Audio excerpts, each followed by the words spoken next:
Iðnbyltingin er tímabil þegar við fórum að nota vélar í meira mæli og umbyltum samfélagunum okkar. Þetta byrjar í Bretlandi á síðara hluta 18. aldar og því tímabili leiddu uppfinningar eins og gufvélin, járnbrautin, póstþjónustan og fleira til gífurlegra breytinga á samfélagunum í Evrópu. Bæir uxu hratt vegna þess að margt fólk fluttist þangað til þess að fá atvinnu. Það fylgdi þessum verksmiðjum mikil mengun vegna reyksins en flestum fannst nú samt að þessar verksmiðjur væru framfara spor.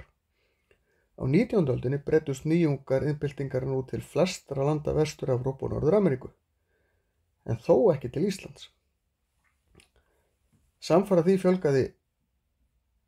að verksmiðjunum fjölgaði, fékk fólk vinnu og konur fóru að verða fleiri á atvinnumarkaðnum. Fólk eignaðist meiri peninga og gat leið keypt meira.